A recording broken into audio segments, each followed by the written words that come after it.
नमस्कार,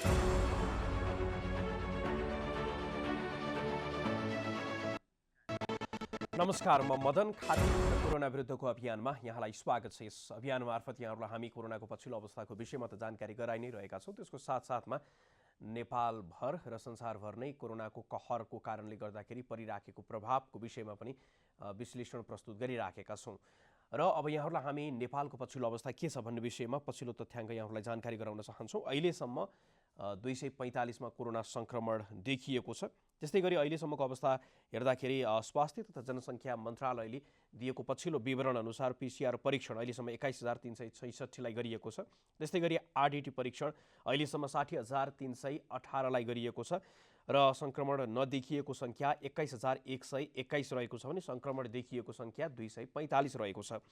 क्वारेन्टिनमा अहिलेसम्म 14,313 जनालाई राखिएको छ। त्यस्तै गरी आइसोलेसनमा 245लाई राखिएको छ र कोरोना भाइरसको सङ्क्रमण मुक्त भएर सामान्य जीवनमा 35 जना नागरिक फर्किसकेको अवस्था छ। यो पछिल्लो तथ्याङ्क यहाँहरूलाई हामीले प्रस्तुत गऱ्यौँ र अहिलेसम्म जिल्लागत रूपमा हेऱ्यो भने सबैभन्दा बढी पछिल्लो अवस्थालाई हेर्दाखेरि पर्सामा देखिएका छन्। पर्सामा 82 जना कोरोना सङ्क्रमित रहेका छन्। त्यस्तै गरी रूपन्देहीमा 39 जना कोरोना सङ्क्रमित रहेका छन्। उदयपुरमा 32 रहेका छन्। त्यस्तै गरी कपिलवस्तुमा 31 रहेका छन्। बाँकेमा 25 रहेका छन्। काठमाडौँमा 7, कैलालीमा 4, बाह्रमा 3, धनुषामा 3, रौतहटमा 3, बागलुङमा 2 जना रहेको। त्यस्तै गरी चितवनमा 2 जना, झापामा 2 जना, महोत्तरीमा 2, भक्तपुरमा 2 र बर्दिया, भोजपुर, कञ्चनपुर, नवलपरासी, पश्चिम सप्तरी र सर्लाहीमा चाहिँ 1-1 जना कोरोना सङ्क्रमित रहेको भनेर बताइएको छ। र यहाँहरूलाई हामी पछिल्लो अवस्थाको विषयमा लगातार जानकारी गराइराखेका छौँ र अहिलेसम्मको 245को जुन सङ्ख्या यहाँहरूलाई हामीले बताइराखेका छौँ, यो स्वास्थ्य मन्त्रालयको स्वास्थ्य तथा जनसङ्ख्या मन्त्रालयले आफ्नो वेबसाइटमा राखेको तथ्याङ्कको आधारमा यो तथ्याङ्क यहाँहरू समक्ष हामीले प्रस्तुत गरिराखेका छौँ। र अन्य तथ्याङ्क खास गरी RDT परीक्षण कति भयो, PCR परीक्षण कति भयो, त्यसको साथसाथमा आजको दिनमा हामीले यो क्वारेन्टिनमा कतिजनालाई राखिएको छ र आइसोलेसनमा कतिजनालाई राखिएको छ भन्ने सन्दर्भमा पनि यहाँहरूलाई हामी लगातार खबर अध्यावधिक र तथ्याङ्कहरू अध्यावधिक गराइराखेका छौँ। र यो तथ्याङ्क यहाँहरूलाई अहिले जुन हामीले तथ्याङ्क प्रस्तुत गर्यौँ, यो स्वास्थ्य तथा जनसङ्ख्या मन्त्रालयले आफ्नो वेबसाइटमा राखेको तथ्याङ्क यहाँहरूलाई हामीले जानकारी गरायौँ।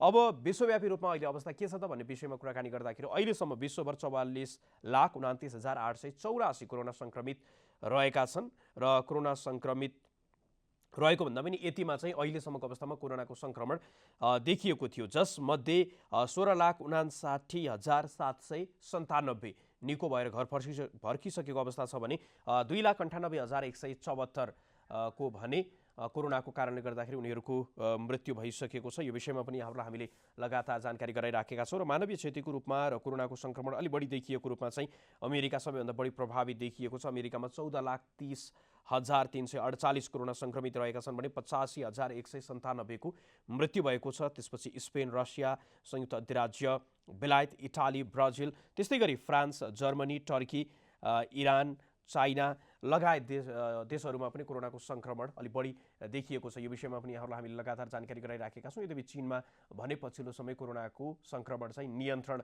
भइसकेको भन्ने कुरा पनि आइराखेको छ। र अब यहाँहरूलाई हामी सिधै नेपालको आजको अवस्था के छ त, लकडाउन पछिल्लो समय केही खुकुलो बनाउने निर्णयसँगै फेरि कोरोनाका सङ्क्रमितहरूको सङ्ख्या अलि बढिसकेपछि सरकारले त्यसलाई थप कडिकडाउ गर्न, लकडाउनलाई नै थप प्रभावकारी गराउन लागि परेको भन्ने खबरहरू पनि आइराखेका छन्। र यसै विषयमा जिल्ला स्थित हाम्रा संवाददाताहरू मार्फत यहाँको अवस्था के छ, लकडाउनको प्रभावकारिता के छ, त्यस्तै गरी कोरोनाको सङ्क्रमण रोकथाम र नियन्त्रणको लागि चालिएका कदमहरूको प्रभावकारिताको विषयमा पनि यहाँहरूलाई हामीले जानकारी गराउने प्रयत्न गरिराखेका छौँ। यसै क्रममा अब यहाँहरूलाई हामी सिधै रूपन्देहीतर्फ लग्दैछौँ। रूपन्देहीमा पछिल्लो समय अलि कोरोनाका सङ्क्रमितको सङ्ख्या बढिरहेको देखिएको छ र यो विषयमा कुराकानी गर्नको लागि यति बेला हामीसँग रूपन्देही स्थित संवाददाता विकास पराजुली हाम्रो प्रत्यक्ष सम्पर्कमा हुनुहुन्छ। विकास, हामीलाई जानकारी गराउनुहोस्, के छ अहिले पछिल्लो अवस्था चाहिँ रूपन्देहीमा कोरोना सङ्क्रमितको तथ्याङ्कगत रूपमा पनि र त्यसलाई नियन्त्रण गर्नको लागि सरकारी स्तरबाट चालिएका कदमहरूको प्रभावकारिता पनि कस्तो पाउनु भएको छ? मदनजी, पछिल्लो समय पनि रूपन्देहीमा कोरोना सङ्क्रमितको सङ्ख्या निरन्तर बढिरहेको छ। सीमावर्ती गाउँपालिकामा लुकी छिपी आएर बसेकाहरू जुन क्वारेन्टाइनमा रहेका थिए उनीहरूको परीक्षणको क्रममा कोरोना पोजिटिभ देखिएको छ र हालसम्म रूपन्देही जिल्लामा 28 जनामा कोरोना पुष्टि भएको छ र हिजो मात्रै रूपन्देहीमा 12 जना कोरोना सङ्क्रमण भएका थिए र गैंडाहवा गाउँपालिकाका एउटै वडाका 9 जना एउटै परिवारका र 1 जना अर्को, र भीम अस्पतालमा पुगेर दुईजना गरी कुल 12 जनाको हिजो मात्र संक्रमण पुष्टि भएको थियो। यसको रोकथाम र नियन्त्रणका लागि अस्ति नै जिल्ला प्रशासन कार्यालयमा सुरक्षा संयन्त्रको बैठकले चाहिँ सिमानाका 7वटा गाउँपालिकाका सिमानाकाहरू सबै सिल गरिरहेको अवस्था हो र गृह मन्त्रालयको निर्देशन अनुरूप लकडाउनलाई पनि पूर्ण रूपमा कडाउ गर्नका लागि अहिले चुकचुकमा प्रहरीहरू चाहिँ परिचालन गरिएको देखिन्छ। स्थानीय तहले पनि खाद्यान्न लगायत अति आवश्यक वस्तुहरूको बिक्रीका लागि चाहिँ केही निश्चित समय तोकेर चाहिँ त्यो प्रबन्ध मिलाएको अवस्था चाहिँ छ अहिले मदनजी। त्यस्तै गरी अब रूपन्देही लगायत प्रदेश नम्बर 5 कै मुख्यमन्त्रीले पनि यो सीमावर्ती क्षेत्रमा भारतले नेपाली नागरिकहरूलाई बिना परीक्षण गरिएका नागरिकहरूलाई चाहिँ सीमामा लिएर छाडिदिने गरेको र उनीहरू चाहिँ विभिन्न नाका हुँदै अथवा लुकीछिपी नेपालतर्फ प्रवेश गरिराखेको भन्ने कुरा पनि आइराखेका थियो र त्यस सम्बन्धमा चाहिँ मुख्यमन्त्रीले असन्तुष्टि व्यक्त गरिराखेको अवस्था पनि थियो। रूपन्देहीको हकमा कुराकानी गर्दाखेरि चाहिँ के छ, त्यसरी सीमावर्ती क्षेत्रमा अल्पत्र परिराखेको अथवा भारतले सीमावर्ती क्षेत्रसम्म पुर्याइदिएर त्यहाँ चाहिँ अल्पत्र रूपमा अथवा लुकीछिपी नेपालतर्फ पनि प्रवेश गरिराखेको अवस्था छ कि छैन, यहाँले कस्तो पाउनु भएको छ? स्थानीय प्रशासनले यस विषयमा के बताइराखेका छन्? पक्कै पनि जब भारतमा चाहिँ जब रेल सञ्चालन भयो, रेल सञ्चालन भइसकेपछि रेल मार्ग हुँदै र कोही पैदलै हिँडेर पनि सीमावर्ती क्षेत्रमा चाहिँ आएर नेपालीहरू बसिरहेको अवस्था छ। हिजो मात्रै स्थानीय तहहरू तिलोत्तमा र सिद्धार्थनगर नगरपालिकाले चाहिँ बेलेमा रहेका 500 भन्दा बढीले चाहिँ उद्धार गरेर यहाँका स्थानीय तहमा चाहिँ त्यो व्यवस्थापन गरेको छ। यद्यपि यो सङ्ख्या चाहिँ क्वारेन्टाइनमा रहेको अवस्था थियो। अरू चाहिँ सिमानाकामा चाहिँ अरू सङ्ख्या थपिने क्रम चाहिँ निरन्तर बढिरहेको छ। यहाँ मात्रै होइन, प्रदेश नम्बर 5 का जो तराईका जिल्लाहरू जोडिएका हुन् उहाँको अवस्था पनि उस्तै छ। कपिलवस्तुका 4वटा नाकाहरूमा पनि मानिसहरू आएको अवस्था हामीले सूचना प्राप्त भएको छ। नवलपरासी त्यस्तै बाँकीमा पनि गोर्जियामा पनि जो भारतसँग सिमाना जोडिएका छन् त्यहाँ चाहिँ नेपालीहरू आएर बसिरहेका छन्, तर गिरिएको आदेश चाहिँ उनीहरूलाई चाहिँ नेपाल प्रवेश नगराउने भन्ने एक प्रकारको अन्यल छ। स्थानीय प्रशासनले पनि केही पहल कदमी त गरिरहेको छ, तर तिनीहरू ल्याएर राख्नका लागि अहिलेको अवस्थामा चाहिँ क्वारेन्टाइन फेरि पर्याप्त नभएको अवस्थामा पनि कसरी अगाडि बढ्ने भन्नेमा चाहिँ एक प्रकारको स्थानीय सरकारसँग र समन्वयको अभाव चाहिँ यो जिल्ला समन्वयसित चाहिँ भएको अवस्था चाहिँ देखिन्छ। त्यस्तै गरी अब लकडाउन पनि त्यति धेरै प्रभावकारी छैन देशभरि भन्ने कुरा स्वयं प्रधानमन्त्रीले पनि त्यसप्रति असन्तुष्टि व्यक्त गरिराखेको छ। रूपन्देहीमा चाहिँ यहाँ आफैले त्यो हेर्दै गर्दाखेरि चाहिँ कस्तो पाउनु भएको छ लकडाउनको प्रभावकारिता? जस्तो वैशाख 25 पछि यता चाहिँ के छ? जस्तो सरकारले यो बिचमा चाहिँ लकडाउनलाई केही खुकुलो गर्ने गरी विभिन्न उद्योगहरू सञ्चालन गरिसके पश्चात त्यो बिचको 2 दिनमा चाहिँ लकडाउनको एकदमै पालना भएको चाहिँ थिएन। एकदमै सङ्ख्या बढिरहेको थियो, मानिसहरू आवाज जवाब गर्नेहरूको सङ्ख्या पनि बढिरहेको थियो र बुटोलमा अझ खास गरी चाहिँ भैरवमा निर्माणाधीन विमानस्थलका कारण पनि अहिलेको अवस्थामा चाहिँ ट्रकहरू, निर्माण सामग्रीका ट्रकहरू चाहिँ अहिले टिप्परहरू चाहिँ चलिरहेका छन्। यद्यपि सरकारको जुन गृहको निर्देशन आइसकेपछि बुटोलमा चाहिँ कडाउका रूपमा चाहिँ पालना भएको छ र हिजो मात्रै इलाका प्रहरीकारले बुटोलका डिएसपीलाई पनि प्रदेशले पानेको छ। अनुशासनको कारबाही र लकडाउनको पालनामा चाहिँ ध्यान नदिएको भनेर प्रदेश प्रहरीले चाहिँ डिएसपीलाई पनि पानेको अवस्थामा छ र आज हिजोको तुलनामा आज अझ बढी चाहिँ कडाई भएको अवस्था छ। जुन जाँचतास लिएका ब्याङ्कहरूका र सुरक्षाकर्मी र जाँचमा सवारी साधन बाहेक अरू चलेका चाहिँ छैनन् अहिले। त्यस्तै गरी अहिले यहाँले जानकारी गराउँदै गर्दाखेरि जो कोरोना सङ्क्रमित देखिएका छन् उनीहरूको स्वास्थ्य स्थिति कस्तो छ र त्यसको साथसाथमा उनीहरूको सम्पर्कमा आएका सम्भावित व्यक्तिहरूको त्यो कन्ट्याक्ट ट्रेसिङको कुरा अथवा उनीहरूको सम्पर्कमा आएका व्यक्तिहरूको खोजी कार्य अथवा उनीहरूलाई पनि परीक्षणको दायरामा ल्याउने कदम चाहिँ कसरी अगाडि बढिराखेका छ, यो विषयमा चाहिँ तपाईँसँग के जानकारी छ? जस्तो जो भारतबाट लुकीछिपी नेपाल प्रवेश गरे उनीहरू चाहिँ स्थानीय तहले थाहा पाएसम्म चाहिँ क्वारेन्टाइनमै राखिरहेको अवस्था छ। जुन गैंडाहावाका हुन्, समरी माईका जति पनि सङ्क्रमितहरू छन् यिनी सबै भारतबाटै आएका हुन्। अहिलेसम्म यहीँ सङ्क्रमित भएर अर्कोमा सरेको चाहिँ होइन। यिनी सबै लकडाउनको समयमा भारतबाट खेतको बाटो प्रयोग गर्दै यहाँसम्म आएका हुन् यिनीहरू र यिनीहरूको कन्ट्याक्ट जस्तो हिजो मात्रै भीम अस्पतालमा चाहिँ 2 जना कोरोना संक्रमित चाहिँ त्यहाँ उपचार गरिरहेको भनेको छ। यद्यपि उनीहरूको ठेगाना चाहिँ अहिलेसम्म पनि खुलेको छैन। उनीहरूसँगै चाहिँ उनीहरू आउँदाखेरि कसरी आएका थिए भन्ने बारेमा चाहिँ अझै केही निकल चाहिँ निकालिरहेको अवस्था त छैन। स्थानीय तहले पनि त्यो गरिरहेको छैन। प्रदेश स्वास्थ्य निर्देशनालयले पनि त्यो चाहिँ के गरिरहेको अवस्था चाहिँ छैन अहिले। हस्, जानकारीको लागि धन्यवाद विकास। उहाँ हुनुहुन्थ्यो विकास पराजुली, रूपन्देही स्थित संवाददाता हुनुहुन्छ र उहाँले रूपन्देहीको पछिल्लो अवस्था त्यस्तै गरी प्रदेश नम्बर 5 कै सीमावर्ती जिल्लाहरूको अवस्थाको विषयमा पनि जानकारी गराउनुभयो र पछिल्लो समय रूपन्देहीमा पनि कोरोना संक्रमितहरूको सङ्ख्या अलिक बढेको जस्तो देखिएको छ र यो विषयमा पनि त्यहाँ यसको संक्रमण रोकथाम तथा नियन्त्रणको लागि स्थानीय स्तरमा भइराखेका प्रयासहरूको विषयमा पनि यहाँहरूलाई हामीले जानकारी गरायौँ र पछिल्लो समय भारतले गैर जिम्मेवारीपूर्ण तरिकाले जो नेपाली नागरिकहरू भारतमा बसोबास गरिराखेका थिए अथवा विभिन्न प्रयोजनको लागि, त्यो कामको लागि अथवा अन्य प्रयोजनको लागि पनि भारतमा रहेका नेपाली नागरिकहरूलाई बिना परीक्षण गरी सीमावर्ती क्षेत्रमा ल्याएर छाडिदिने र उनीहरूलाई त्यही नै अलपत्र पार्ने काम पनि भइराखेको छ। यो विषयमा पनि यहाँहरूलाई हामी लगातार जानकारी गराइराखेका छौँ र त्यसको साथसाथमा पछिल्लो समय देशभरिकै अवस्थाको विषयमा पनि देशका विभिन्न स्थानमा रहेका हाम्रा संवाददाताहरू मार्फत र स्थानीय जनप्रतिनिधि त्यस्तै गरी स्थानीय प्रशासनका जिम्मेवार पदाधिकारीहरू मार्फत पनि त्यहाँको स्थितिलाई नियन्त्रणमा लिनको लागि अथवा कोरोनाको संक्रमण रोकथामको लागि भइराखेका प्रयासहरूको विषयमा यहाँहरूलाई हामी जानकारी दिने प्रयत्न गरिराखेका छौँ। अहिलेसम्मको पछिल्लो अवस्थालाई हेऱ्यौँ भने जुन स्थिति देखिएको छ यो स्थितिलाई चाहिँ नियन्त्रण उन्मुख गर्न सकिएन भने स्थिति झन् भयावह हुने पनि देखिएको छ र यसै विषयमा कुराकानी गर्नको लागि यति बेला रूपन्देही स्थित समरीमाई गाउँपालिकाका अध्यक्ष बल्लु शुक्ला यति बेला हाम्रो प्रत्यक्ष सम्पर्कमा हुनुहुन्छ। बल्लुजी, यहाँलाई कार्यक्रममा स्वागत छ। हेलो हेलो, यहाँलाई कार्यक्रममा स्वागत छ। हामीलाई सुन्दै हुनुहुन्छ? आवाज क्लियर आइरहेको छैन सर। अहिले मेरो आवाज तपाईँसम्म आइपुगेको छ कि छैन, के छ? हजुर हजुर हजुर भन्नुहोस्। अहिले यहाँबाट मैले जान्न चाहिराखेको चाहिँ जस्तो रूपन्देहीमा जसरी चाहिँ कोरोना संक्रमितको सङ्ख्या बढिराखेको छ त्यसको साथसाथमा चाहिँ अब रूपन्देहीभित्र भएका प्रत्येक स्थानीय तह चाहिँ उच्च जोखिममा त हुने भइहाले, यहाँहरूले यो कोरोनाको संक्रमणको नियन्त्रण र रोकथामको लागि के गरिराख्नु भएको छ यो विषयमा जानकारी गराइदिनुहोस् न। हामीले सर आफ्नो गाउँपालिका भित्रको जतिजना हाम्रो 7वटा छ, 7वटा वार्ड छ जसमा हामीले सबैजनाको कलेक्सन गरिसकेका छौँ। वार्ड नम्बर 1 मा 419 जना छन् विदेशमा, वार्ड नम्बर 2 मा 426 जना छन्, वार्ड नम्बर 3 मा 344 जना छन्, वार्ड नम्बर 4 मा 321 जना छन्, वार्ड नम्बर 5 मा 488 जना छन्, वार्ड नम्बर 6 मा 452 जना छन्, वार्ड नम्बर 7 मा 337 जना, 2787 जना हाम्रो विदेशमा छन्। यसमा इन्डियामा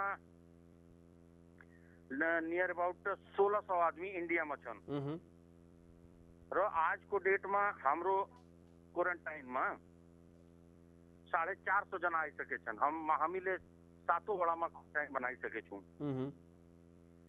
450 जना आजको डेटमा 7 वडाको क्वारेन्टाइनमा छन् र हामी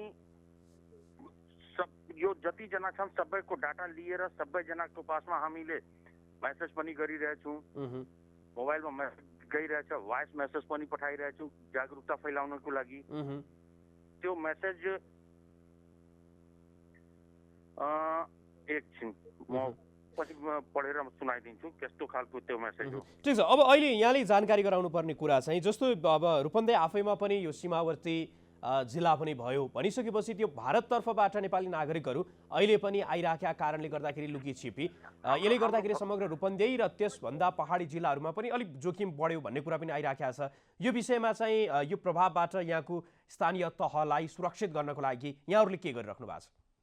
हाम्रो समरीमाई गाउँपालिकाको सीमा बॉर्डरसँग जोडिएको लगभग 14 किलोमिटर छ खुला सिमाना। एकदमै खुला सिमाना भएको अवस्थामा यो सबै यहाँ हाम्रो सशस्त्र प्रहरी र जनपद प्रहरी एकदमै 50-50 मिटरको दूरीमा खटे छन्, रात दिन ड्युटी गरिरहेछन्, एकदमै जान जोखिममा हालेर ड्युटी गरिरहेछन्। त्यसपछि मान्छे आइरहेछन्। अब के गरौँ, एकदमै बिजोग स्थिति भइसकेछ। बर्डर एकदमै ओपन छ, खुला सिमाना छ, त्यसको लागि एकदमै टेन्सन छ यहाँ। र हामीले अब मान्छे यति आइसकेछन्, यो बम्बेबाट जतिजना मान्छे आइरहेछन् यसमा 90% मा यो कोरोना संक्रमित छन्। अब किटको पनि यहाँ कमी छ, एकदमै थुप्रै कमी छ सर। टेस्टिङको कमी एकदमै छ।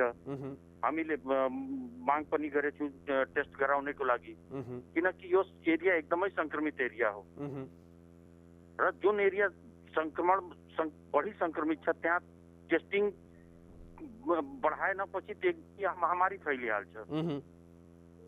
हामी एकदमै यसमा एकदमै लागेछौँ। क्वारेन्टाइनमा पनि व्यवस्था भइरहेछ। हस्, यहाँले आफ्नो समय हामीलाई उपलब्ध गराइदिनु भयो र यहाँको स्थानीय तहमा कोरोना विरुद्धको अभियान त्यसको साथसाथमा सङ्क्रमणलाई रोकथामको लागि यहाँहरूले गरिराखेको प्रयासको विषयमा पनि जानकारी गराइदिनु भयो। यहाँको महत्त्वपूर्ण समय र संवादको लागि धन्यवाद बब्लुजी। उहाँ हुनुहुन्थ्यो बब्लु शुक्ला। उहाँ रूपन्देही स्थित सम्मरीमाई गाउँपालिकाको अध्यक्ष हुनुहुन्छ र सम्मरीमाई गाउँपालिका आफैमा पनि त्यो भारतसँग सिमाना जोडिएको गाउँपालिका भयो र त्यो गाउँपालिकाको विषयमा उहाँले पनि जानकारी गराइसक्नु भएको छ कि सशस्त्र र जनपद प्रहरी चाहिँ 50-50 मिटरको दूरीमा राख्दै गर्दाखेरि पनि त्यो कति बेला नागरिकहरू भारतबाट छिरिराखेका छन् त्यो हत्तो पाउन नसकिराखेको भन्ने उहाँको गुनासो छ। र भारतीय सीमावर्ती क्षेत्रमा चाहिँ यो रेल सञ्चालन भइसकेपछि भारतीय नागरिक पनि केही रूपमा चाहिँ नेपालमा बसिराखेको त्यो त पहिले देखिएकै कुरा भयो।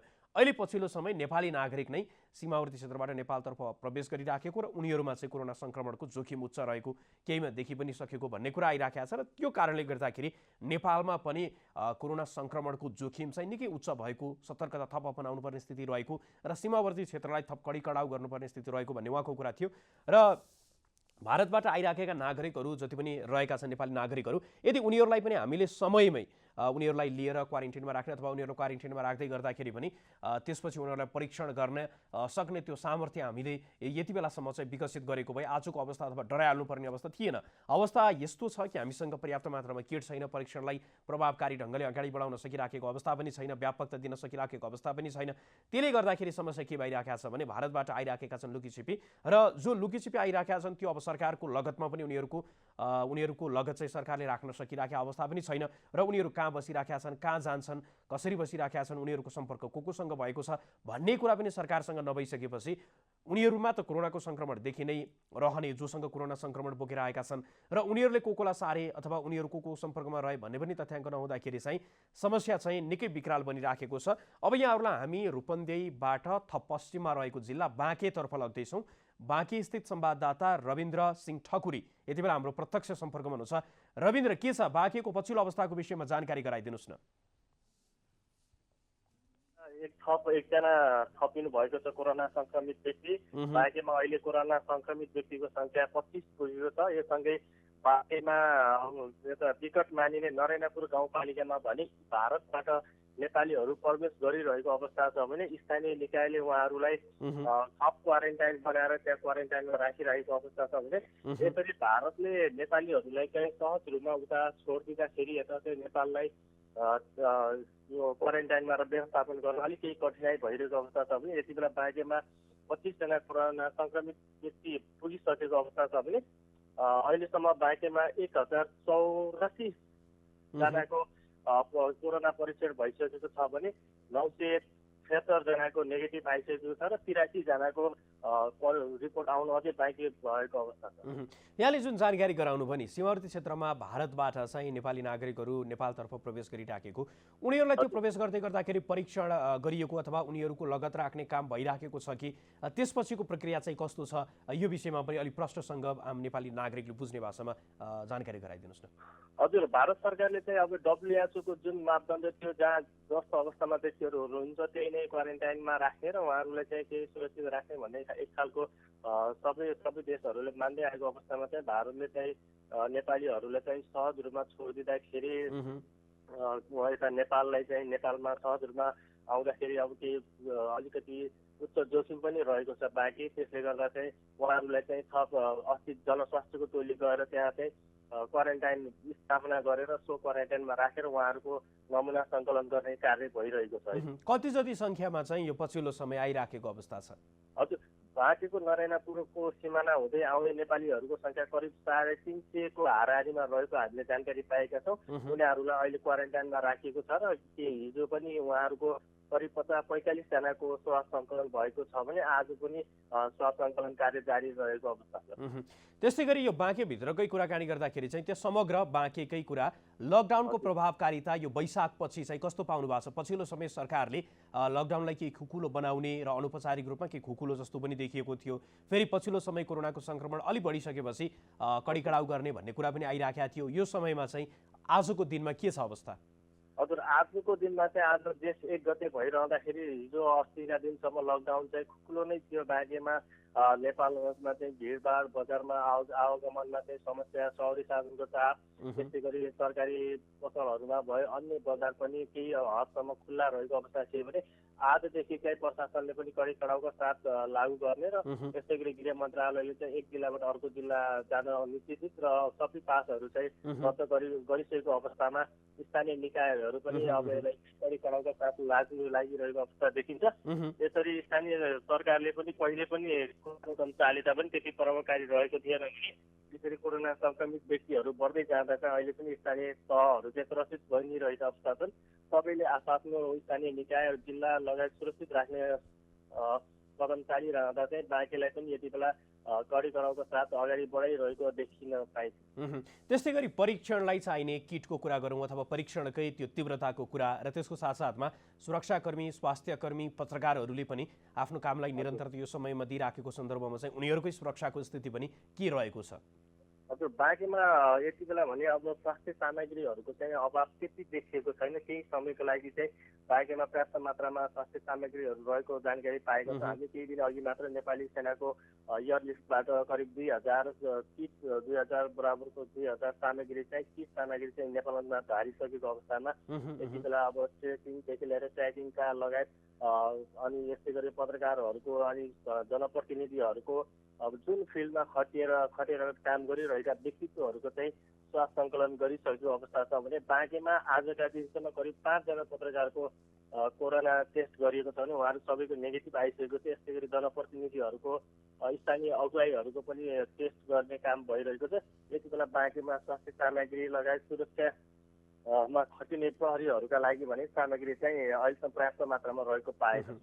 हस्, जानकारीको लागि धन्यवाद रविन्द्र। उहाँ हुनुहुन्थ्यो बाँके स्थित संवाददाता रविन्द्र सिंह ठकुरी र उहाँसँग हामीले बाँकेको पछिल्लो अवस्थाको विषयमा जानकारी लियौँ र बाँकेमा पछिल्लो अवस्थाको कुराकानी गर्दाखेरि 25 जना कोरोना सङ्क्रमित रहेका छन् र उनीहरूको अवस्था सामान्य नै रहेको भन्ने कुरा पनि आइराखेको छ भने त्यसको साथसाथमा पछिल्लो समय सीमावर्ती क्षेत्रमा जुन समस्या देखिराखेको छ कि भारतीय क्षेत्रमा रेल सञ्चालन भइसकेपछि नेपाली नागरिकहरूलाई भारतका विभिन्न स्थानमा रहेका छन् भने उनीहरूलाई सीमावर्ती क्षेत्रसम्म ल्याइ पुर्याउने काम पनि भइराखेको छ र ती नागरिकहरूलाई फेरि देशभित्र कसरी ल्याउने, कसरी व्यवस्थित तुल्याउने भन्ने विषयमा नेपाल सरकार अलमल्ली राखेको जस्तो पनि देखिएको छ। केही ठाउँमा भारतको यो कदमप्रति चाहिँ आक्रोश पनि अभिव्यक्त भइराखेको छ भने केही ठाउँमा नेपालले यदि पर्याप्त मात्रामा तयारी गर्थ्यो भने यो स्थिति हुँदैनथ्यो भन्ने कुरा पनि आइराखेको छ। आज 52औं दिन हो लकडाउनको र 52औं दिनसम्म हामीले के तयारी गऱ्यौँ त भन्ने कुरालाई चाहिँ यी कुराहरूले अथवा जसरी चाहिँ अस्तव्यस्त देखिएको छ यो कुराले पनि केही रूपमा प्रतिबिम्बित गरिराखेको छ।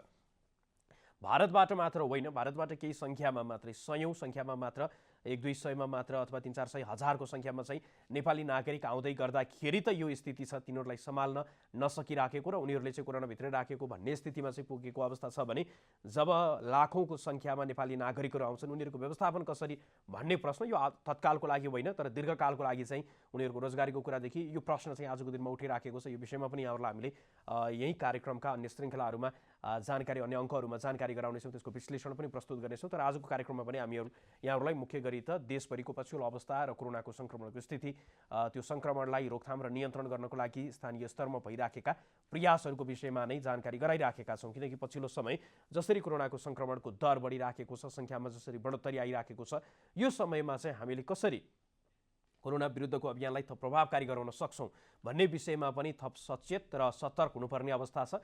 मुख्य गरी त सतर्क सचेत चाहिँ सबैले त्यो भनिराख्दाखेरि आफै पनि सतर्क र सजग हुनुपर्ने अवस्था पनि देखिएको छ यसको कुराकानी गर्दाखेरि अहिले देखिराखेको चाहे त्यो पत्रकारको कुरा गरौँ वा सुरक्षाकर्मीकै कुरा गरौँ वा स्वास्थ्य कर्मीको कुरा गरौँ, सम्पूर्ण आफू पनि सुरक्षित हुँदै र सतर्क हुँदै आफ्नो कर्मलाई चाहिँ निरन्तरता दिनुपर्ने परिस्थिति चाहिँ निर्माण भएको छ। यो विषयमा यहाँहरूलाई हामी लगातार जानकारी गराइ नै रहेका छौँ र पछिल्लो अवस्थाको विषयमा यदि यहाँहरूलाई जानकारी गराउने हो भने 245 को सङ्ख्यामा कोरोना सङ्क्रमित पछिल्लो समय नेपालमा देखिएका छन्, जसमध्ये 35 जना निको भएको अथवा कोरोना भाइरस मुक्त भएको भनेर बताइएको छ भने अहिलेसम्म आरडिटी परीक्षणको कुरा गर्दाखेरि 21,366 मा चाहिँ आरडिटी परीक्षण भइसकेको छ र यति परीक्षण गर्दाखेरि 21,121 मा कोरोना सङ्क्रमण देखिएको छैन भने 245 मा मात्र कोरोनाको सङ्क्रमण देखिएको छ।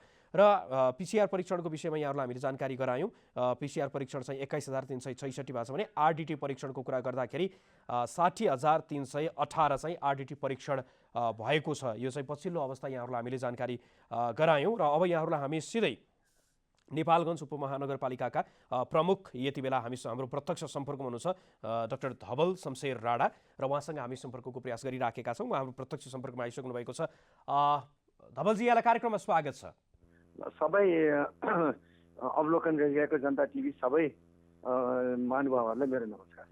अहिले अब यहाँको जुन स्थानीय तह छ त्यहाँ चाहिँ यहाँहरूले यो कोरोनाको सङ्क्रमणलाई रोकथाम गर्नको लागि, यसलाई नियन्त्रण गर्नको लागि के गरिराख्नु भएको छ यो विषयमा जानकारी गराइदिनुहोस् न। अलि बढी जोखिममा रहेको स्थान पनि रहेको छ बाँके, त्यो भनिसकेपछि यहाँको स्थानीय तहमा पनि उच्च जोखिम त रहेकै छ। त्यो सङ्क्रमण नफैलियोस् भन्नको लागि यहाँहरूले गरिराखेका कामहरू के छन् जानकारी गराइदिनुहोस् न। अब हामीले एक्कासी यो नेपालगञ्जमा देखिएपछि हामीले त्यो जुन एरियाबाट देखिएको थियो त्यो एरियालाई कर्डन अफ गरेर हामीले सिल गरेर त्यहाँ सबैको स्वाब परीक्षण गरिसकेको छौँ र एकजना थप्यो त्यहाँ र अरू ठाउँ पनि शङ्कास्पद ठाउँहरूमा हामीले स्वाब परीक्षण गरिरहेको छौँ र चाहिँ नि क्वारेन्टाइनमा भारतबाट आएकालाई क्वारेन्टाइनमा पनि राखिरहेको छौँ र चाहिँ नि सिल गरेको ठाउँमा हामीले राहत दिएर उहाँहरूलाई बचाइराखेको छौँ र अलि दिन त्यहाँ हामीले चाहिँ नि कडाइको साथ त्यहाँ सबै हरेक व्यक्तिको चाहिँ नि पिआरसीबाट स्वाब कलेक्सन गरेर हामी टेस्ट गरिरहेका छौँ। त्यस्तै अब पछिल्लो समय सीमावर्ती जिल्ला पनि रह्यो बाँके र त्यो कारणले गर्दाखेरि भारतीय क्षेत्रबाट चाहिँ नेपाली नागरिकहरू लुकीछिपी आइराखेका जति पनि नागरिक छन् त्यसले गर्दाखेरि पनि जोखिम अलि बढिराखेको भन्ने कुरा पनि आइराखेको छ। यो आफैमा त्यो सम्हाल्नको लागि, त्यसको व्यवस्थापन गर्नको लागि कतिको चुनौतीपूर्ण पाइराख्नु भएको छ यहाँले? अब त्यो ओपन बोर्डर छ होइन, अब त्यहाँ सशस्त्र प्रहरीले गस्ती गरिरहेको छ तर गस्ती गर्दा पनि एक दुई चारजना मान्छे लुकीछुपी आउँछन्। तर अहिले भारतले पनि सिल गरेको छ र आज भोलि मा के सुनिन्छ भने हाम्रो यहाँ भारतीय क्वारेन्टाइनमा, हाम्रो नेपालको क्वारेन्टाइनमा भारतीय जनता जुन बसेका छन् र भारतमा जुन नेपाली जनता बसेको छन् त्यो सट्टापट्टा गर्ने योजना आज अथवा भोलिसम्म हुनेछ भन्ने मैले जानकारी पाएको छु। आजै टेस्ट गरेर हामीले बाँकी जिल्लाका मान्छेहरूलाई यहीँ क्वारेन्टाइन गर्छौँ र अरू विभिन्न जिल्लाका मान्छेहरूलाई हामी बस चलाएर उहाँहरूको गृह जिल्लामा पठाएर त्यही क्वारेन्टाइन गर्ने जिल्लालाई जिम्मा लगाउने भन्ने त्यस्तो खालको समझदारी र निर्णय भएको छ। त्यस्तै गरी अब केही समय अगाडि मात्र हाम्रो संवाददातासँग कुराकानी गर्दाखेरि पनि बाँकेमा चाहिँ आधारभूत स्वास्थ्य सामग्रीको आपूर्तिको अवस्था चाहिँ ठिकठाकै रहेको भन्ने कुरा पनि थियो। यहाँ आफै पनि अब स्थानीय तहमा, यहाँको स्थानीय तहको कुराकानी गर्दाखेरि के छ स्थिति? अत्यावश्यक स्वास्थ्य सामग्रीको आपूर्तिको अवस्था, उपलब्धताको अवस्था चाहिँ के छ? यहाँहरूले चाहे अनुसार नै छ कि केन्द्रले त्यो पुर्याउन सकिराखेका छैन कि कस्तो छ? अलि दिन अगाडिसम्म त स्वाब परीक्षणलाई रिजेन्टहरू, केमिकलहरू अथवा त्यसको चाहिँ अब चाहिने सामग्रीहरू थिएन, अहिले पर्याप्त छ। हस्, यहाँको महत्त्वपूर्ण समय र संवादको लागि यहाँलाई धेरै धेरै धन्यवाद। उहाँ हुनुहुन्थ्यो डाक्टर धवल शमशेर राणा र उहाँ नेपालगञ्ज उपमहानगरपालिकाको प्रमुख हुनुहुन्छ। उहाँसँग हामीले पछिल्लो समय नेपालगञ्ज मात्र होइन कि समग्र बाँकेको स्थितिको विषयमा त केही समय अगाडि हामीले हाम्रा संवाददातासँग कुराकानी गऱ्यौँ र त्यसको साथसाथमा बाँकेमा भने के छ स्थिति भन्ने विषयमा चाहिँ बाँकेकै एक उपमहानगरपालिका, नेपालगञ्ज उपमहानगरपालिकाको पछिल्लो अवस्थाको विषयमा उक्त उपमहानगरपालिकाका प्रमुख डाक्टर धवल शमशेर राणासँग चाहिँ हामीले संवाद गरेका थियौँ। र अब भने यहाँहरू हामीले कोरोनाको सुरुवाती अवस्थामा के थियो स्थिति, यो कसरी उत्पत्ति भयो र आजको जुन सङ्कट निम्ति राखेको छ, जुन कहरको स्थिति छ, यो आउनुको उत्पत्तिको अवस्था के थियो भन्ने विषयलाई समेटेर तयार पारेको यो विश्लेषणात्मक रिपोर्ट यहाँहरू समक्ष प्रस्तुत गर्दछौँ। चीनको हुबेई प्रान्तको वुहानमा मानिसहरू एकाएक ज्वरो र रुगाखोकीले सिकिस्त हुन थाले। उनीहरूको ज्वरो र रुगाखोकीको उपचार गरिए पनि बिसेक भएन। ज्वरो र रुगाखोकी बढ्दै गयो, पछि निमोनिया, सास फेर्नै कठिन हुने र अन्त्यमा बिरामीको मृत्यु नै हुन थाल्यो। यो क्रम रोकिएन। जब अनुसन्धान भयो, बल्ल तथ्य फेला पर्यो कि ज्वरो र रुगाखोकी त लक्षण मात्र रहेछ। मानिसको मृत्यु कोरोना भाइरसको कारण भएको रहेछ र यसको कारण चीनको वुहान सहरमा रहेको अस्वस्थ मासु बजार रहेछ। तर पर्याप्त प्रमाणको अभावमा चीनका सरकारी अधिकारीले अस्वस्थ मासु बजार बन्द गरेनन्, जसको कारण कोरोना भाइरस फैलने मौका पायो। त्यसो त कोरोना भाइरस चीनमा देखिएको यो पहिलो पटक भने थिएन। योभन्दा अघि पनि सार्स नामको कोरोना भाइरस सन् 2002 मा देखिएको थियो र त्यसको कारण पनि 800 जनाको मृत्यु भएको थियो। आखिर चीनका यी अस्वस्थ मासु बजार र कोरोना भाइरसको सम्बन्ध के हो? के कारणले गर्दा चीनमा नै कोरोना भाइरस जनावर र चराबाट मानिससम्म सरिरहेको छ? के हो त कारण? त्यो बुझ्न पहिले कोरोना भाइरस बारे बुझ्नु आवश्यक छ। कोरोना भाइरस भनेको एउटा यस्तो भाइरस हो जो जनावरबाट मानिसमा सर्न सक्छ र यसको संक्रमणपछि रुगाखोकी, उच्च ज्वरो देखिन्छ, निमोनिया हुन्छ, बिरामीलाई सास फेर्न गाह्रो हुन्छ र अन्त्यमा मृत्यु हुन्छ। Middle east respiratory syndrome MERS र severe acute respiratory syndrome SARS अनि अहिलेको कोभिड-19 पनि कोरोना भाइरसकै उदाहरण हुन्। सन् 2019 मा देखिएको कोरोना भाइरस भएको कारणले गर्दा अहिलेको कोरोना भाइरसलाई कोभिड-19 भनिएको हो। मानिसलाई बिमार पार्ने धेरैजसो भाइरस जनावरबाट मानिसमा सरेको विश्वास गरिन्छ। स्वाइन फ्लू कुखुरा र सुँगुरबाट सरेको, HIV बाँदरबाट, इबोला चमेरोबाट, सार्स कोरोना भाइरस बिरालोबाट, मर्स कोरोना भाइरस उटबाट र अहिलेको कोभिड-19 चाहिँ चमेरोबाट कुनै स्तनधारी हुँदै मानव शरीरमा प्रवेश गरेको बताइन्छ। तर यकिन साथ यही नै हो भन्न सक्ने अवस्था छैन र अहिले अधिकांश पश्चिमा मिडियाले चीनको सरकारलाई कोरोना भाइरस फैलाएको आरोप किन लगाइरहेका छन्, त्यसको जवाफ पनि यही विश्लेषणमा समावेश छ। पश्चिमा मिडिया र सरकारहरूको दाबी यो छ कि चीनको सरकारले चमेरा, मुसा, बिरालो जस्ता स्तनधारीको मासु बजारलाई प्रोत्साहित गर्यो, जबकि मानव स्वास्थ्यको दृष्टिकोणले यस्ता स्तनधारीको मासु हानिकारक छ। पश्चिमाको दाबी छ कि चीनको सरकारले गरिबी निवारणको नाममा यस्तो बजारलाई प्रोत्साहित गरिरह्यो। यद्यपि चीन सरकारले भने यस्ता आरोपलाई चीनलाई बदनाम गर्ने प्रोपागान्डाको रूपमा लिने गरेको छ। दर्शकवृन्द, यहाँहरूलाई हामी लगातार जानकारी गराइराखेका छौँ कोरोनाको पछिल्लो अवस्थाको विषयमा र केही समय अगाडि मात्र प्रस्तुत गरेको रिपोर्टको विषयमा कुराकानी गर्दाखेरि जति बेला कोरोना संक्रमणको स्थिति सुरुवाती चरणमा थियो र त्यसपछि पछिल्लो अवस्थासम्म आइपुग्दाखेरिको स्थितिको विषयमा त्यसलाई समेटेर ती जानकारीहरूलाई समेटेर तयार पारेको एक विश्लेषणात्मक रिपोर्ट थियो भने अब यहाँहरूलाई हामी सिधै उदयपुरतर्फ लग्दैछौँ। उदयपुर स्थित संवाददाता सुखीलाल चौधरी यति बेला हाम्रो प्रत्यक्ष सम्पर्कमा हुनुहुन्छ। सुखीलाल, हामीलाई जानकारी गराउनुहोस्, उदयपुरमा अहिलेसम्मको तथ्याङ्क प्राप्त तथ्याङ्क अनुसार त 32 जनामा कोरोना संक्रमण देखिएको र त्यसमध्ये चाहिँ 14 जना चाहिँ कोरोना मुक्त भइसकेको भन्ने खबर चाहिँ प्राप्त भएको छ। पछिल्लो अवस्था के छ उदयपुरको? सम्म त्यस्तो नयाँ कुनै संक्रमण थपिएको छैन। 2 दिन अगाडि 403 जनाको स्वाब सङ्कलन गरेको थियो। त्यसमा टेकुमा 220 जनाको स्वाब पठाएको थियो। टेकुको 220 को सबैको रिपोर्ट नेगेटिभ आएको छ भने कोशी अस्पतालमा पठाएको 183 जनाको स्वाब मध्ये 60 जनाको स्वाबको रिपोर्ट आइसकेको छ। त्यसमा सबै नेगेटिभ आएको छ। हिजो मात्रै 125 जना, त्यसमा स्वास्थ्य कर्मी, नेपाल प्रहरी, सशस्त्र प्रहरी र 27 जना पत्रकारको पनि स्वाब सङ्कलन गरेर आज पठाउँदैछ। सम्भवतः कोशी पठाउने कुरो भएको छ यहाँ जानकारीमा अनुसार। र बाँकी अहिलेसम्मको अवस्था त्यस्तो उदयपुरमा अरू थपिएको छैन। बाँकीको अवस्था अहिलेसम्म सामान्य बन्दै गएको छ र लकडाउनमा केही पहिलेको भन्दा केही 2-4 दिन अगाडि खुकुलो भए पनि आजदेखि फेरि पूर्ण रूपमा कडाइ चाहिँ भएको छ। जस्तो अब लकडाउनलाई पनि प्रभावकारी गराउनको लागि कडाई गरिराखेको अवस्थाको कुराकानी र त्यसको साथसाथमा जो कोरोना सङ्क्रमित निको नभइसकेका अथवा कोरोना भाइरस मुक्त नभइसकेका सङ्क्रमितहरूको स्वास्थ्य स्थिति चाहिँ कस्तो छ अहिले? अहिलेसम्म स्वास्थ्य स्थितिमा कुनै त्यस्तो केही लक्षणै देखिएको छैन। यहाँ 5 जनालाई यहाँ त्रियुगा नगरपालिका 3 को त्रियुगा जनता भोट आएको छ र हिजो नै मैले भेट्न गएको थिएँ। उहाँहरूको अनुसार अहिलेसम्म हामीलाई त्यस्तो केही फिलै भएको छैन। उनीहरू तातो पानी खाएर बसिरहेछ। त्यही अब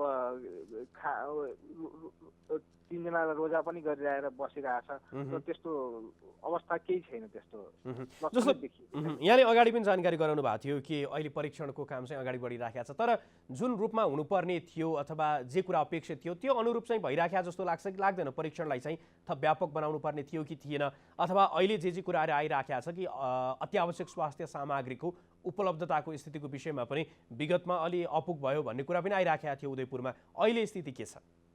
अहिले उदयपुरमा स्वास्थ्य सामग्रीहरू अलिकति पहिलेको भन्दा अलिकति जे होस् अलिकति अरू जिल्लाको तुलनामा प्रदेश नम्बर 1 को तुलनामा उदयपुर स्वास्थ्य सामग्री अहिले पुगि नै रहेको छ र उहाँहरूले प्रदेशले पनि पठाइराख्नु भएको छ पहिलो प्राथमिकता भनेर। त्यसैले अन्य ठाउँको अब कसलाई ट्रेसिङ गर्ने भनेर अहिले त्यो यकिन नै भइसकेकोले गर्दा हिजो मात्रै त्यही समुदायको जुन कोरोना समुदायकै गाईघाट बजारको डिएम गेटमा 50 जनाको पनि हिजो सङ्कलन गरेको छ र सकिन्छ भने आज पनि अझै थप गर्ने कि भन्ने जनस्वास्थ्यको एउटा छलफल चलिरहेको छ। हिजो मात्रै हामीसँग भेट हुँदाखेरि होइन अहिले अब कहाँ जाने भनेर कुरो गर्दाखेरि हिजो होइन अब तत्काल बाहिर अहिले विदेशबाट आएकोहरूको करिब सकिसक्यो। अब त्यही समुदायभित्रकै अब र कोही शङ्का लागेको व्यक्तिहरू छ भने तिनीहरूको गर्ने भनेर कुरो। अब आज लकडाउनको पनि 52औं दिनमा छौँ हामी र यो अवस्थामा बिचमा केही दिन खुकुलो बनाउने भने पनि अन्य दिनमा लकडाउन कडाउ नै भइराखेको अवस्था पनि छ। यो अवस्थामा चाहिँ जो चाहिँ दैनन्दिन काम गरेर खाने वर्गदेखि लिएर अब 52औं दिनसम्म काममै निस्कन नपाउँदै गर्दाखेरि त अन्य वर्गलाई पनि यो निकै समस्याको विषय पनि भइराख्यो होला। उदयपुरमा चाहिँ व्यवस्थापन कसरी भइराखेको छ? राहत वितरणको कुराहरूमा पनि स्थानीय स्तरकै अग्रसरतामा कामहरू हुने भनेर बताइएको थियो। त्यो स्थितिमा चाहिँ कसरी व्यवस्थित ल्याइएको छ यो कुरालाई चाहिँ? अब अस्ति नै जिसिएससँग बैठक बसेर जिल्ला समन्वय समितिको बैठक बसेर होइन यो अब लकडाउनलाई धान्नै नसक्ने अवस्था आइसकेको हुनाले अब कसरी यसलाई म्यानेजमेन्ट गर्ने भनेर उहाँहरूले एउटा सुरक्षा समिति सहितको बैठक बसेर पालिका प्रमुखहरूको र प्रदेश प्रमुख सदस्यहरूसँगको बैठक बसेर केही कृषि तथा पशुजन्य स्वास्थ्य सेवा ढुवानी विकास योजना सार्वजनिक सेवा लगायतका जुन सरकारले खोल्ने भनेर कुरो आएको थियो तिनीहरूलाई चाहिँ खोल्ने भनेर उहाँहरूले जानकारी गराउनु भयो।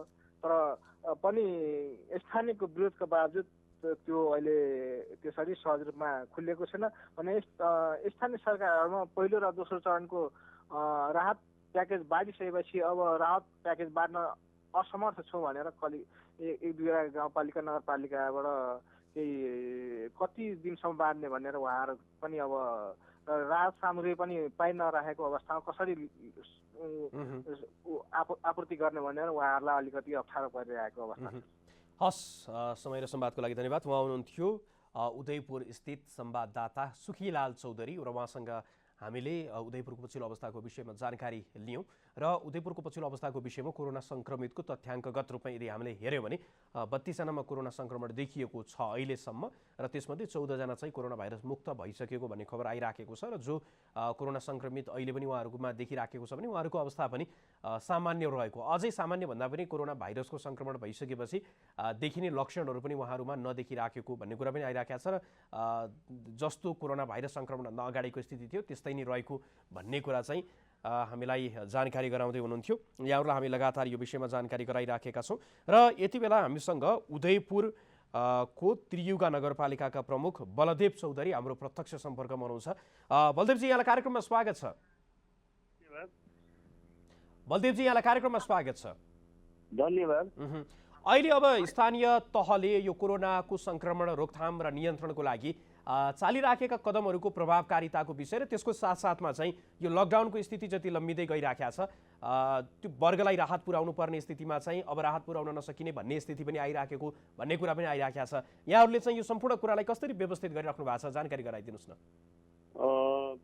साँच्चै भन्दाखेरि त्रिपुरा नगरपालिका इपी सेन्टरकै रूपमा पहिले बन्यो, अहिले त अरू पनि बस्यो। त्यसैले गर्दाखेरि हामी धेरै संवेदनशील नै बन्यौँ र सबभन्दा पहिले चाहिँ हामी चाहिँ ट्रेसिङको कामलाई अगाडि बढायौँ र अहिलेसम्म हामीले हिजोसम्म हामीले 350 जनालाई ट्रेसिङ गर्ने कामहरू चाहिँ सकिसकेका छौँ, जसले गर्दाखेरि आज जति पोजिटिभ देखिएको छ यो वडा नम्बर 3 भुल्केमै देखिएको छ र त्यो गाउँलाई नै हामीले सिल गरेरै राखेका छौँ र त्यहाँको सम्पूर्ण घर परिवार, त्यहाँ 53 घर मुस्लिम समुदाय छ भने बाँकी अरू 350 घर परिवारहरू अन्य बस्तीहरू छन्, उहाँहरूलाई पनि सिलमा राखिएको छ र त्यसको सबैको त्यही मात्रै हामीले 1100 जतिको हामीले स्वाद परीक्षण गऱ्यौँ र केहीको रिपोर्ट आउन बाँकी छ। केही काठमाडौँमा 220 टेकुमा पठाएको छौँ, त्यसको चाहिँ रिपोर्ट आउन बाँकी छ।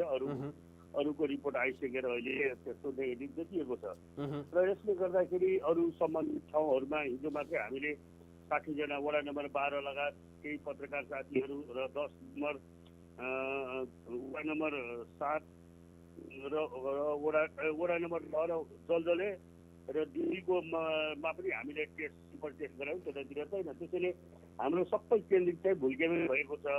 यस कारणले गर्दाखेरि यसलाई चाहिँ हामी अहिले भनौँ न सबैको सहयोगले प्रदेश सरकार, सङ्घीय सरकार, स्थानीय प्रशासन र यहाँ हामी नगर स्थानीय सरकारको सबैको संयोजन प्रत्यक्ष सहयोगले अहिले के छ भन्दाखेरि यहाँ नियन्त्रणमा आएको छ। हामी सचेत छौँ र सबै नागरिकहरू पनि सचेत छन् र यसलाई हामीले अनुरोध गरेको अपिललाई मानिरहेको छ, घरमै बसिरहेको छ।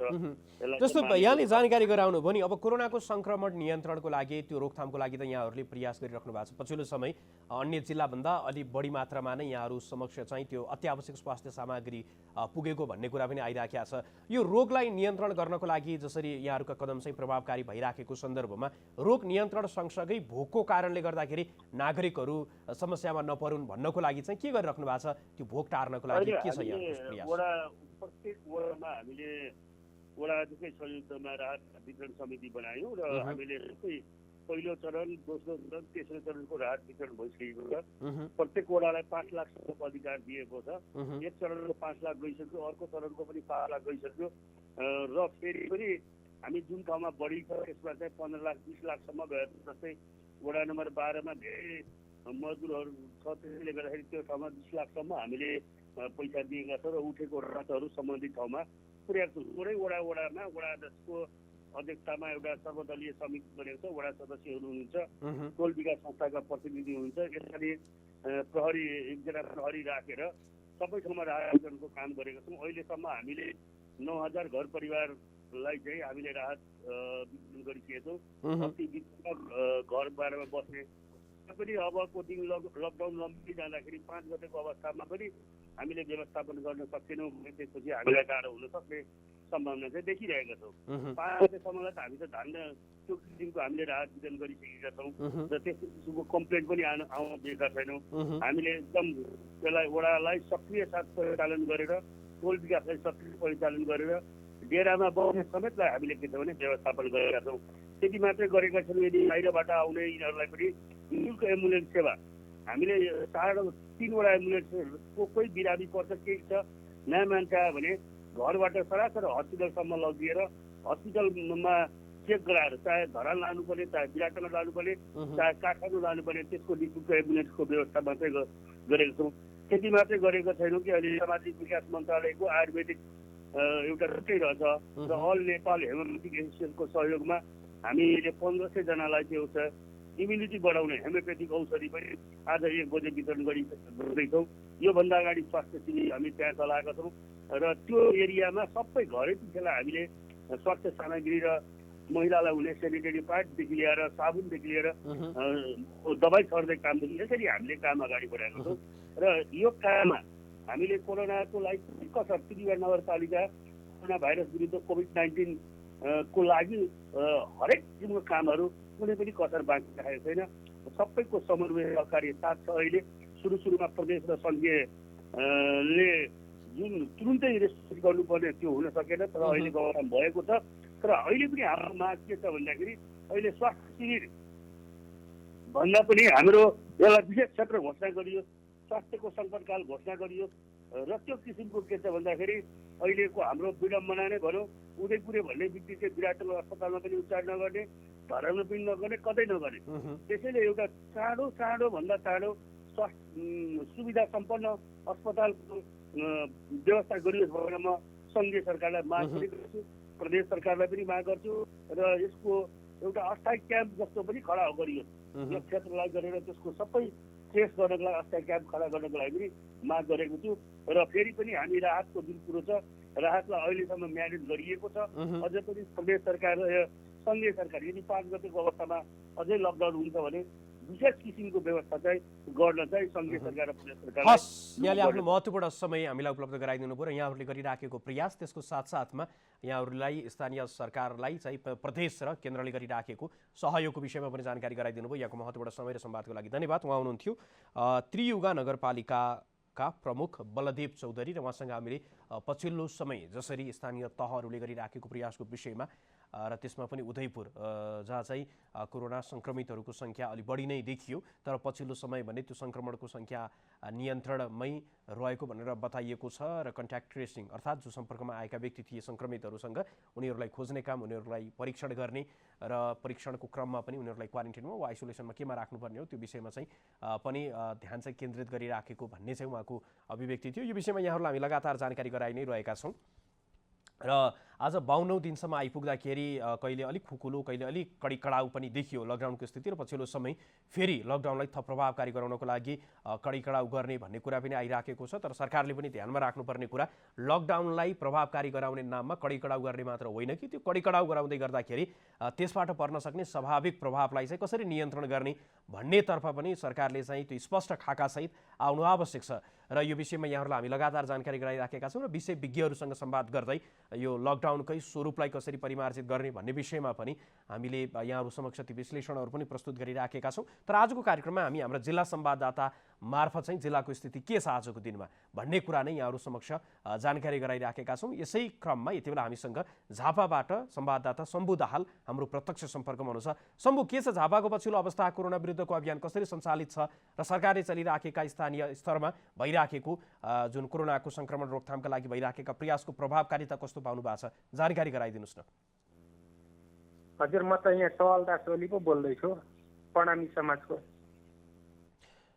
हामी शम्भु दाहालसँग सम्पर्कको प्रयास गरिराखेका छौँ र हामी संवाद गर्ने प्रयासमा छौँ। र पछिल्लो समय जे जसरी चाहिँ स्थिति प्राविधिक साथीहरूले शम्भु दाहाललाई सम्पर्कमा ल्याउने प्रयास गरिराख्नु भएको छ र अहिले पछिल्लो समय जे जस्तो स्थितिहरू निर्माण भइराखेको छ यो विषयमा पनि यहाँहरूलाई हामी सरकारले गरिराखेको लकडाउन अथवा स्थानीय स्तरमा स्थानीय तहको सरकारले गरिराखेको प्रयासको विषय र त्यसको साथसाथमा प्रदेश सरकार र केन्द्र सरकारले पनि गरिराखेको प्रयास, त्यसको प्रभावकारिता र स्थानीय स्तरमा स्थानीय नागरिक कसरी लिइराखेका छन् भन्ने विषयमा पनि यहाँहरूलाई हामी जानकारी गराइराखेका छौँ। र हामीले अहिलेसम्म कुरा गरेको मुख्य गरी त बाँकेमा अलि बढी प्रभावित देखिराखेको र त्यसको साथसाथमा चाहिँ उदयपुरमा, ती दुई जिल्लामा भने अलि अगाडि नै ती जिल्लामा अलि बढी सङ्क्रमित देखिएको अवस्था थियो। पछिल्लो समय बरु नियन्त्रण उन्मुख रहेको छ। त्यो कारणले गर्दाखेरि पनि स्वास्थ्य सामग्री, अत्यावश्यक स्वास्थ्य सामग्रीको उपलब्धताको कुराकानी गर्ने हो भने ती जिल्लामा अवस्था सामान्य नै रहेको र यथेष्ट मात्रामा अन्य जिल्लाभन्दा चाहिँ ती जिल्लामा पुगिराखेको भन्ने कुरा चाहिँ हाम्रा संवाददाताहरूले पनि जानकारी गराउनु भएको छ भने त्यसको साथसाथमा त्यहाँ रहेका स्थानीय तहका नेतृत्वदायी भूमिकामा रहनुभएको व्यक्तित्वहरूले पनि हामीलाई जानकारी गराउनु भएको छ। र अन्य जिल्लामा जहाँ चाहिँ भर्खर मात्र त्यो सङ्क्रमणको सङ्ख्या चाहिँ अलि बढी देखिएको छ ती जिल्लाको अवस्था भने अलि नाजुक रहेको छ। मुख्य गरी त पछिल्लो समय भारतीय सीमावर्ती क्षेत्रमा नेपाली नागरिकहरूलाई भारतले लिएर त्यहाँ राखिदिने र ती नागरिकहरू चाहिँ औपचारिक मार्ग त अहिले नेपालले त्यो सिल गरेको अवस्था छ। अब औपचारिक मार्ग बन्द भइसकेपछि लुकी छिपी विभिन्न मार्ग हुँदै उनीहरू चाहिँ नेपालतर्फ प्रवेश गर्दाखेरि चाहिँ उनीहरूको न लगत सङ्कलन गरिएको छ न उनीहरूको परीक्षण गरिएको छ। त्यसले गर्दाखेरि स्थिति भयावह हुने हो कि भन्ने जोखिम पनि रहेको छ। त्यतातर्फ पनि सरकारको ध्यान जानु आवश्यक छ र हाम्रो संवाददाताहरू र स्थानीय स्तरमा जो सीमावर्ती क्षेत्रमा रहनु भएको छ, स्थानीय तहको नेतृत्व गरिराख्नु भएको छ, ती जनप्रतिनिधिले पनि त्यही कुरालाई चाहिँ पुष्टि गरिराखेको अवस्था छ। त्यसकारणले गर्दाखेरि केन्द्र सरकारले पनि यो विषयमा थप ध्यान दिनु आवश्यक छ। यद्यपि नेपाल सरकारले पनि जनपथ र सशस्त्र प्रहरी चाहिँ राखिराखेको भन्ने कुरा पनि आइराखेको छ। अब यहाँहरूलाई हामी सिधै कास्कीतर्फ लग्दैछौँ। कास्की स्थित संवाददाता गिरिधारी पोखरेल यति बेला हाम्रो प्रत्यक्ष सम्पर्कमा हुनुहुन्छ। गिरिधारी, हामीलाई जानकारी गराउनुहोस्, कास्कीको अवस्था के छ अहिले?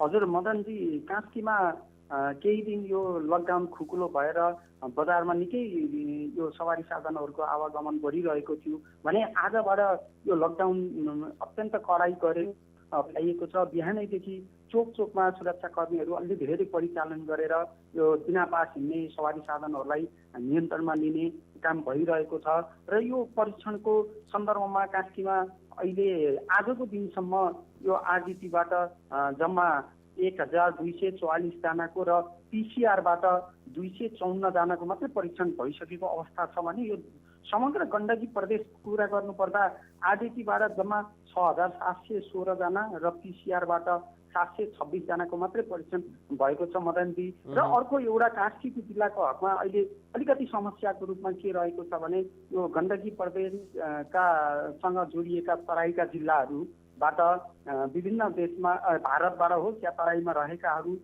यो कास्कीमा लुकीछिपी आउनेहरूको सङ्ख्या अलि बढ्न थालेको छ र त्यसलाई अहिले यहाँका जनप्रतिनिधिहरू सुरक्षाकर्मी पनि अत्यन्त तदारुकताका साथ उनीहरूको वाच गरिरहेको र टोलमा एउटा तपाईँहरूको टोलमा कोही नयाँ मानिसहरू आएको छ भने त्यो जानकारी दिन पनि टोललाई आह्वान गरिरहेको अवस्था छ मदनजी।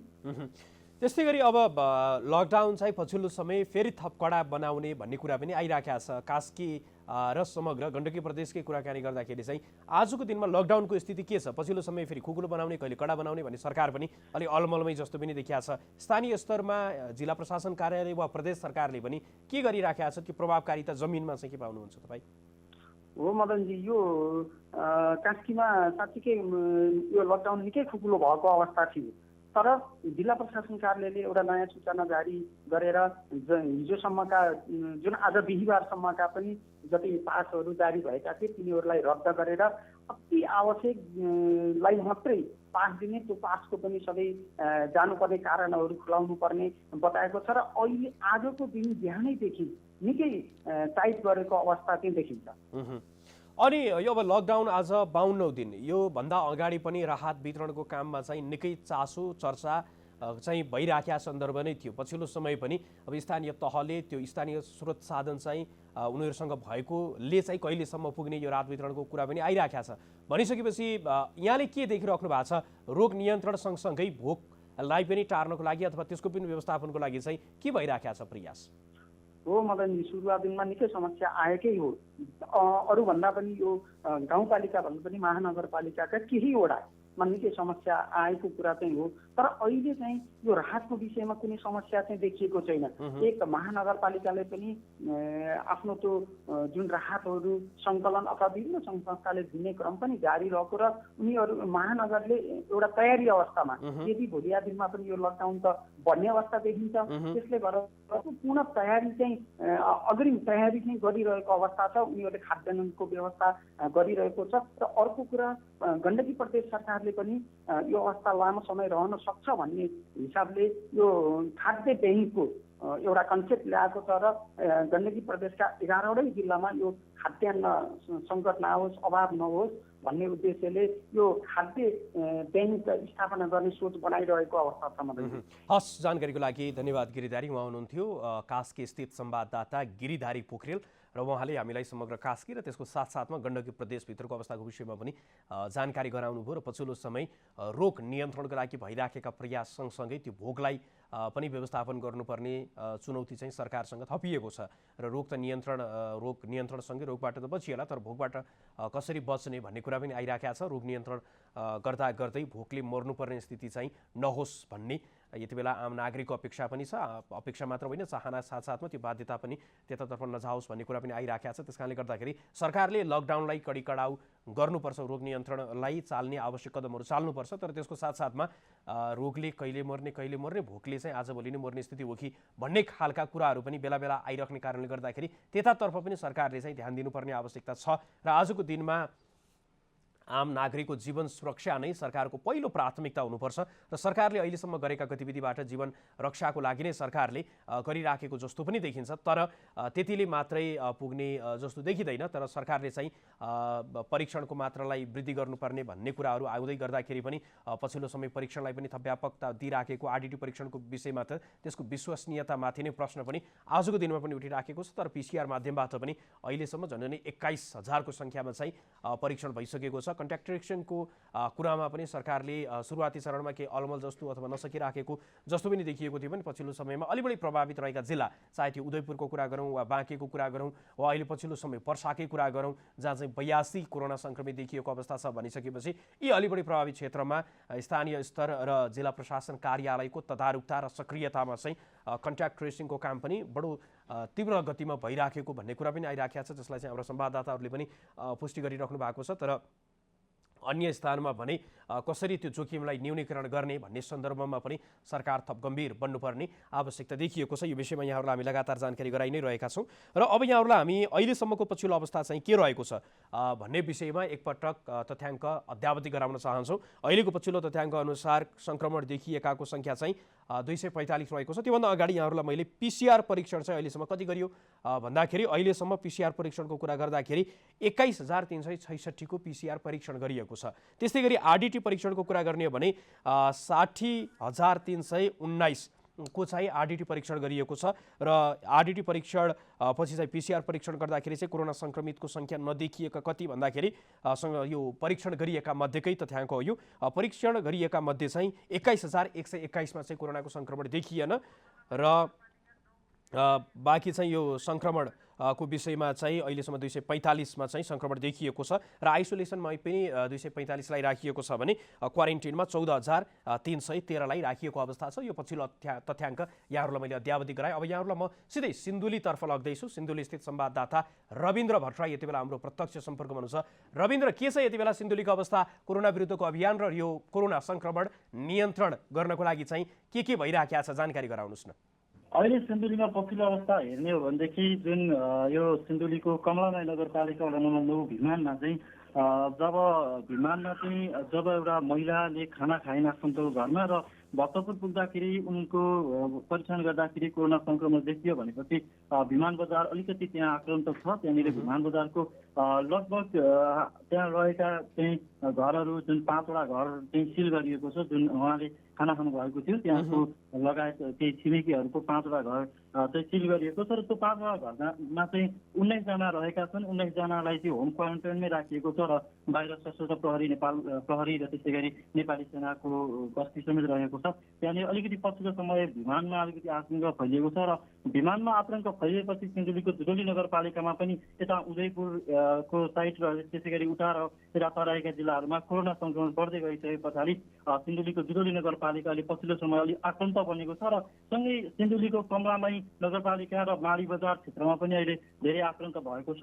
र पछिल्लो अवस्थामा हेर्ने हो हुँदाखेरि जिल्ला प्रशासन कार्यालयको एउटा जब सङ्क्रमण देखा परिसके पछाडि चाहिँ अलिकति कडाइ गर्न थालेको छ। नभए यो सङ्क्रमण देखिने लगायतका कुराहरू आइ नरहँदाखेरि चाहिँ अलिकति हेलचक्राइ गरिरहेको थियो र यो विमान बजारमा अहिले जुन सिल गरिएको छ, जुन शङ्का गरिएको छ, यसको परीक्षण गर्नका लागि चाहिँ अहिले भर्खरै मैले चाहिँ कुराकानी गरेको थिएँ। जिल्ला जनस्वास्थ्य कार्यालयसँग पनि कुराकानी गरेको थिएँ। त्यहाँनिर चाहिँ अब आरडिटी पनि टेस्ट गरिहाल्ने र सँगसँगै स्वाब पनि टेस्ट गरिहाल्ने भनेर आजै त्यहाँ जुन त्यो होम क्वारेन्टाइनमा राखिएका छन् जुन 5 घरमा त्यहाँनिर जाने तयारी गरिरहेको छ भने जानकारी हामीलाई प्राप्त भएको छ। र सँगसँगै हेर्ने हुँदाखेरि सिन्धुलीका जुन तराई क्षेत्रमा सिमाना जोडिएका स्थानीय तहहरू चाहिँ पछिल्लो समय अलिकति त्रसित बन्दै गएका छन्। मदनजी, अब यहाँले जुन जानकारी गराउनु भयो कि सिल गरिएर त्यहाँ परीक्षणको पनि तयारी भइराखेको छ, त्यसको साथसाथमा चाहिँ सिल गरिएको भन्दै गर्दाखेरि चाहिँ यो सीमावर्ती क्षेत्रमा पहिलेको कुराकानी गर्दाखेरि चाहिँ के थियो? पहिले चाहिँ त्यो क्षेत्रमा आवत जावतको कुरा अथवा सीमावर्ती जिल्लाबाट चाहिँ आउने जानेको सङ्ख्या चाहिँ कस्तो थियो पहिलेको कुरा? यस्तो थियो मदनजी, योभन्दा अगाडि चाहिँ जुन सिल गर्नुभन्दा अगाडि चाहिँ वीरगञ्ज लगायतका ठाउँहरूबाट खाद्यान्न सामग्री ल्याउने भन्दै मदिरा समेत ल्याएको हामीले थाहा पाएका थियौँ। त्यहाँनिर बजारका पसलहरूमा कुराकानी गरिएको थियो, मदिरा समेत ल्याइने र अनि लगायत अब जस्तै यो निर्माण सामग्रीको खरिद गर्ने भनेर जुन सरकारले एउटा चाहिँ गौरवका योजनाहरूलाई तयारी गर्ने र विकास निर्माणलाई चाहिँ छाती नराख्ने भनेर सरकारले नीति राखेको थियो।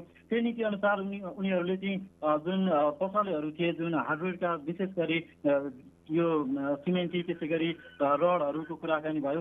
त्यो रडहरू ल्याउने क्रममा चाहिँ उहाँहरूले चाहिँ जुन व्यवसायीहरू हुनुहुन्थ्यो, व्यवसायीहरूले चाहिँ विकास निर्माणका लागि भन्दै आफ्नो पसलहरूमा ल्याउने लगायत खाद्यान्न सामग्रीहरू पनि वीरगञ्ज लगायत यस्ता सिया, सप्तरी र महोत्तरी लगायतका ठाउँबाट ल्याउने भएको कारणले गर्दाखेरि पनि अहिले पछिल्लो समय सिन्धुलीमा अलिकति आतङ्क चाहिँ भइरहेका छन् स्थानीयहरू।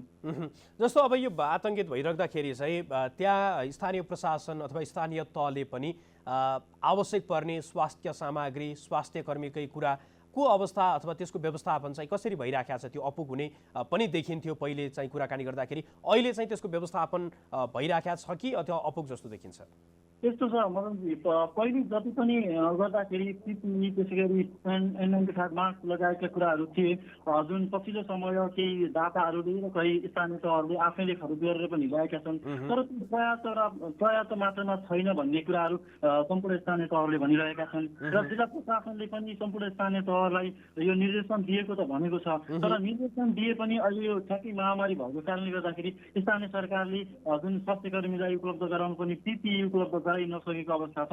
केही मात्रामा उपलब्ध गराए पनि पर्याप्त मात्रामा चाहिँ अलिकति हुन सकेको छैन मदनजी। हस्, जानकारीको लागि धन्यवाद रविन्द्र। उहाँ हुनुहुन्थ्यो सिन्धुली स्थित संवाददाता रविन्द्र भट्टराई। हामीलाई सिन्धुलीबाट त्यहाँको पछिल्लो अवस्थाको विषयमा जानकारी गराउँदै हुनुहुन्थ्यो र सिन्धुली को पछिल्लो अवस्थाको कुराकानी गर्दाखेरि त्यहाँ केही स्थानीय तहहरू मा चाहिँ अलि बढी त्रसित भइराखेको जस्तो पनि देखिएको छ भनेर उहाँले जानकारी गराउनुभयो। भने भिमान भन्ने स्थानमा चाहिँ जो चाहिँ भक्तपुरमा केही समय अगाडि मात्र, केही दिन अगाडि जहाँ चाहिँ कोरोना सङ्क्रमित भेटिएकी एक युवती महिला चाहिँ उक्त स्थानमा पनि केही समय रहेको कारणले गर्दाखेरि ती क्षेत्रमा पनि अहिले सिल गरिएको र त्यहाँ 19 जना रहेको, 5 वटा घरमा 19 जना रहेको र उनीहरूको कुराकानी गर्दाखेरि उनीहरूलाई पनि अब परीक्षणको तयारी भइराखेको आरटिटी, त्यसको साथसाथ त्यसको पछि चाहिँ पिसिआर परीक्षण पनि गरिने भनेर चाहिँ खबर प्राप्त भएको छ। यो सिन्धुलीको अवस्था यहाँहरूलाई हामीले जानकारी गरायौँ।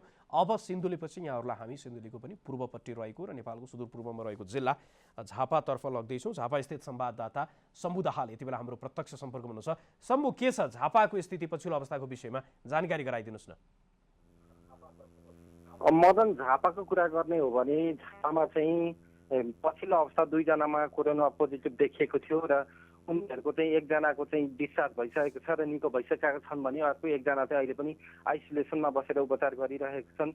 झापामा अहिले चाहिँ झापाको पूर्वकै प्रमुख नाकाको रूपमा रहेको काँकडबिटा नाकाबाट चाहिँ कोइला र सुपारीका गाडीहरू चाहिँ दैनिक रूपमा भित्रिरहेका छन् र तिनीहरू चाहिँ उपयुक्त रूपमा परीक्षण नभइकन नेपाल प्रवेश गरिरहेका छन्। जुन सुपारी चाहिँ तेस्रो देश इन्डोनेसिया लगायतका देशहरूबाट भारतको बाटो हुँदै नेपाल आउने गर्छ र तिनीहरू चाहिँ पछि इलिगल रूपमा फेरि पनि भारतमै तस्करी हुने गरेको छ। र मैले अस्ति पनि भनेको थिएँ, झापा हुँदै पश्चिमसम्म जोडिने मदन भण्डारी राजमार्गबाट चाहिँ अहिले पनि विभिन्न किसिमका अवैधानिक सामानहरू ओसार पसार भइरहेको कुरा चाहिँ जानकारीमा आएको छ। भने झापाको पछिल्लो अवस्थामा हिजो पनि मैले कुरा गरेको थिएँ, भारतको पानी ट्याङ्की नाकामा चाहिँ नेपालीहरू जो चाहिँ भारतमा काम गर्न गएका थिए उनीहरू 400 भन्दा बेसी मानिसहरू चाहिँ आएर बसेका छन् र उनीहरूले चाहिँ नेपाल आउन पाउनुपर्छ भनेर